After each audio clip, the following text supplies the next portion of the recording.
Hi again.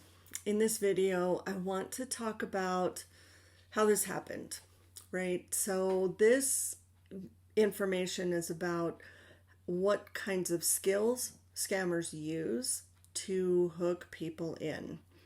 And one of the things that they use, and I talk about 4 different things in the book, right? I talk about manipulation techniques.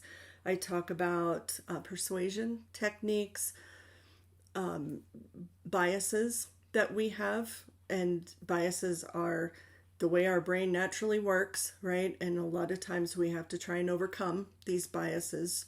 And then I talk about cognitive distortions, and all of those areas are used by scammers to influence us. And so we all influence each other in various ways, right? And let's say for the most part, influence between people is intended for good, right? But this is destructive influence. They are trying to influence you to get money. And so I want to talk about the biases and the way that our brains work, and how scammers, give you some examples of how scammers use those things, and also give you some examples of persuasion techniques and how they may be used. And what I'm hopeful for is that by hearing this information and then also exploring this on your own, reading those sections of the book and thinking about how that could have been used in your situation, I'm hopeful that you start to see, no, you're not stupid. Right? These scammers are very good at what they do, and these are the kind of things that they learn to do on purpose to try and get people's money, right? So let's talk a little bit about biases first. So biases are, like I mentioned a little bit ago, they are natural ways that our brains work that help us survive. Essentially, they have evolved that way in our brains to help us survive as a species. So, for instance, we learn very young about social cues. Babies start to pick up on social cues among people, right? And so that's one way that biases work to help keep us safe, to help us survive. And another way is efficiency. Biases are designed to help our brain work more efficiently. And so one example of this is implicit bias. So we tend to trust people that are like ourselves. We tend to trust people that are like Gabol as well. And so when someone presents themselves as being similar to you, then there's an automatic bias towards trusting this person. So a scammer they may have done a background check on you. They may know cities that you've lived in based on that background check.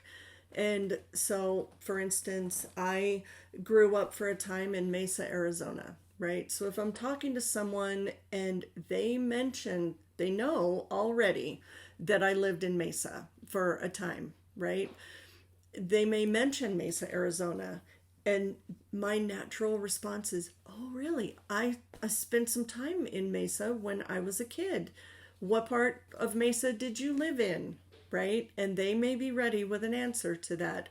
But what's implied in this implicit bias, right? What's implied for me is, they're like me. I can trust them, right? And it's living in the same place. It's not like this, right? Living in the same place doesn't mean I can trust this person. But the more things stack up that are similar to me, the more I feel this person is like me.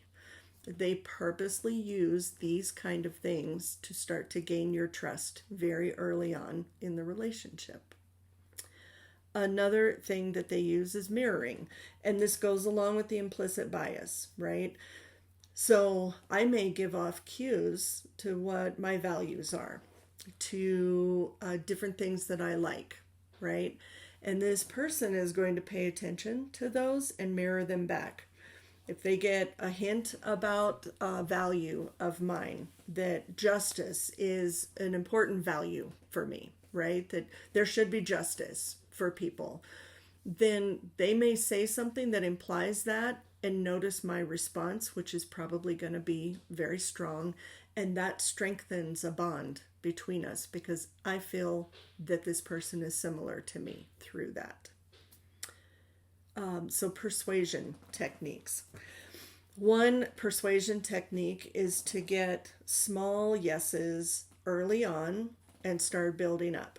So the more you can get a person to start saying yes to things that at first don't matter very much, right? And they gain importance over time, then eventually the more you get someone agreeable with you, then the more you can get yeses to bigger things like money, right?